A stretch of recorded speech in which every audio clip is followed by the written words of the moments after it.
सुप्रभात बच्चों, आज हम आपकी पाठ्य पुस्तक हिंदी के पाठ 4 का अध्ययन करेंगे जिसका शीर्षक है वाक्य विचार। तो चलिए पाठ को पढ़ते हैं और जानते हैं वाक्यों की किस प्रकार से रचना की जाती है, वाक्य क्या होते हैं। पढ़ते हैं पाठ को और जानते हैं सभी बातों को अच्छी प्रकार से। पाठ को शुरू करते हैं। पाठ 4 वाक्य विचार।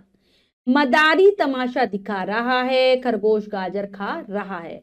उपरोक्त शब्द समूह को पढ़ने पर बात पूरी तरह समझ आ रही है क्योंकि इनमें शब्दों को सही स्थान पर रखा गया है, अतः ये वाक्य है।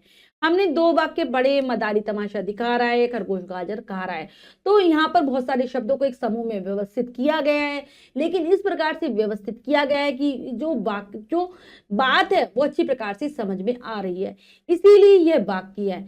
यदि हम इन्हें इस तरह लिखें, अगर हम सही समूह में ना रखें, इन्हें इस प्रकार से लिख दे, तमाशा रहा मदारी है दिखा, गाजर रहा खा है खरगोश, तो शब्दों के इन समूह में शब्द सही स्थान पर प्रयुक्त न होने के कारण शब्द समूह अपना सार्थक अर्थ खो रहे हैं और बात पूर्ण रूप से स्पष्ट नहीं हो रही है।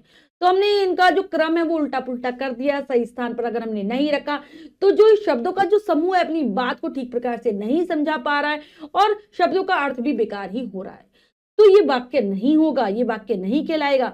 तो इसकी जो परिभाषा है, शब्दों का ऐसा सार्थक समूह जो अपना अर्थ पूर्णतः स्पष्ट करता हो वाक्य कहलाता है।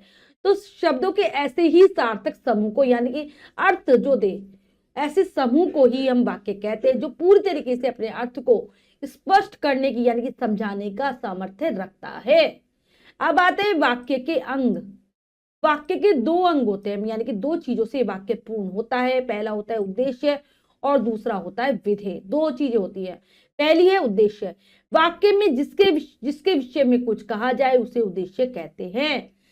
जिसके बारे में बात की जा रही है वही उद्देश्य होता है। जैसे उदाहरण है, सुनील फुटबॉल खेल रहा है, राधा नाच रही है, शेर दहाड़ रहा है। उपरोक्त वाक्यों में प्रयुक्त रंगीन शब्द उद्देश्य है। तो यहाँ पर पहले वाला जो वाक्य है बच्चों पहला वाला जो वाक्य आया ना, सुनील फुटबॉल खेल रहा है, किसके बारे में बात हो रही है? सुनील के बारे में हो रही है। राधा नाच रही है, राधा के बारे में बात हो रही है। और शेर दहाड़ रहा है, शेर के बारे में बात हो रही है। तो ये तीनों ही उद्देश्य हैं, जिनके बारे में बात हो वो उद्देश्य है। और विधेय क्या होगा? विधेय वाक्य में उद्देश्य के विषय में जो कुछ कहा जाए उसे विधेय कहते हैं। उद्देश्य के बारे में जो भी बात की जा रही है, जो कुछ कहा जा रहा है वो विधेय होता है। जैसे किशन तरबूज खा रहा है, रागिनी सब्जी काट रही है, मयंक सो रहा है। उपरोक्त वाक्यों में प्रयुक्त रंगीन शब्द विधेय हैं। तो यहाँ पर किशन के बारे में क्या बात हो रही है? तरबूज खा रहा है। रागिनी के बारे में बात है, सब्जी काट रही है। और मयंक के बारे में बात हो रही है, सो रहा है। तो ये जो रंगीन छपे हुए शब्द हैं वो क्या हो जाएंगे? विधेय हो जाएंगे। कुछ अन्य उदाहरणों के माध्यम से भी सीखते हैं क्या है उद्देश्य और विधेय के बारे में। श्रुति उद्देश्य गीत गा रही है, विधेय। निक्की उद्देश्य कानपुर में रहता है, विधेय। शिवानी पार्क में खेल रही है, तो शिवानी क्या है? उद्देश्य और पार्क में खेल रही है, विधेय। सांप उद्देश्य और बहुत जहरीला होता है, विधेय। धोनी एक अच्छा क्रिकेट खिलाड़ी है, तो धोनी क्या है? उद्देश्य और विधेय क्या? एक अच्छा क्रिकेट खिलाड़ी है। अवनी उद्देश्य और सुंदर चित्र बनाती है, विधेय हो गया।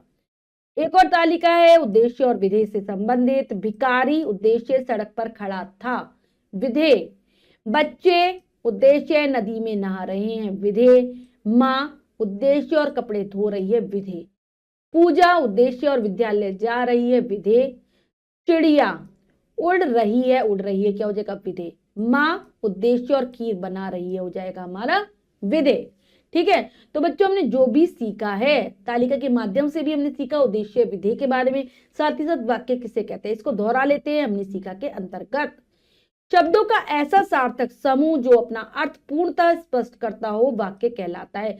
शब्दों के ऐसे समूह को, सार्थक समूह को, जो कि अर्थ प्रकट करने का सामर्थ्य रखता है, जिसके द्वारा जो कही गई बातें पूरी तरीके से स्पष्ट हो जाती है, वो होता है क्या? वाक्य।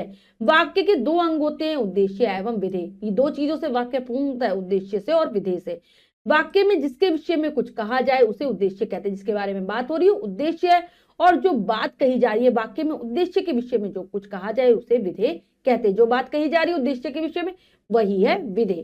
तो हमने पाठ को बहुत अच्छे से समझकर पढ़ा है। अभ्यास कार्य कर लेते हैं। आओ अभ्यास कार्य के अंतर्गत पहला प्रश्न पढ़ते हैं, करने का प्रयास करते हैं। सही विकल्प पर सही का चिन्ह लगाइए। प्रश्न में 3 विकल्प है, 2 विकल्प गलत है, 1 विकल्प सही है। सही विकल्प को चुनेंगे, सही का निशान लगा देंगे। करते हैं। वाक्य में जिसके विषय में कुछ कहा जाए उसे क्या कहते हैं? उद्देश्य, संज्ञा, शब्द। तो उसे हम कहते हैं उद्देश्य। वाक्य में उद्देश्य के विषय में जो कुछ कहा जाए उसे कहते हैं वर्ण, शब्द, विधेय, उसे हम विधेय कहते हैं।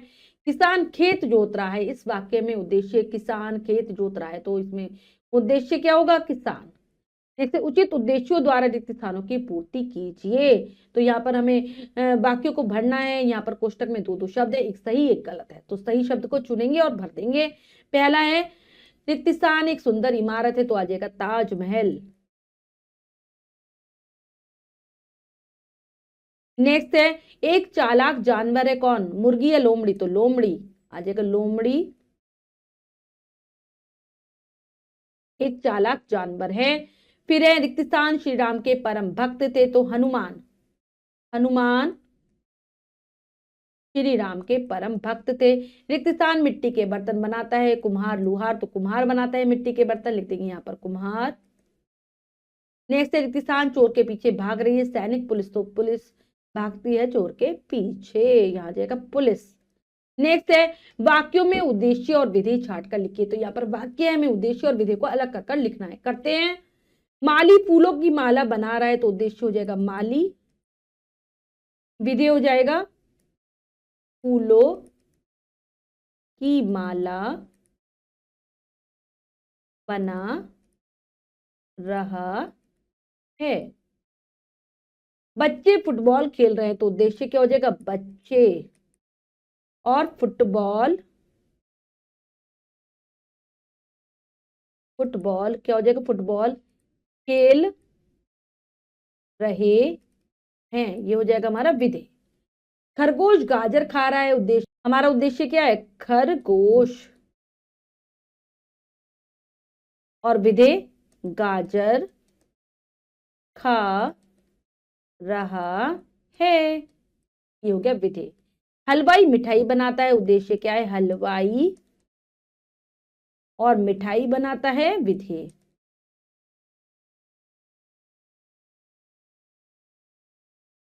हाथी विशाल जानवर है, हाथी क्या हो जाएगा? उद्देश्य और विशाल जानवर है, विधेय।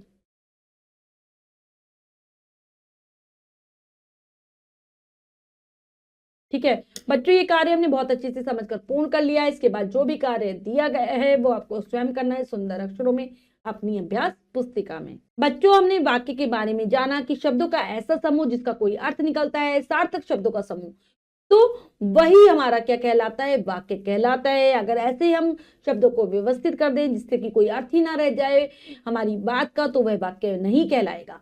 आशा करती हूँ पाठ बहुत अच्छे से आपको समझ आ गया है, वाक्य की परिभाषा याद कर लेंगे। मिलते हैं अगली कक्षा में नए पाठ के साथ, तब तक के लिए स्वस्थ रहिए, प्रसन्न रहिए, धन्यवाद।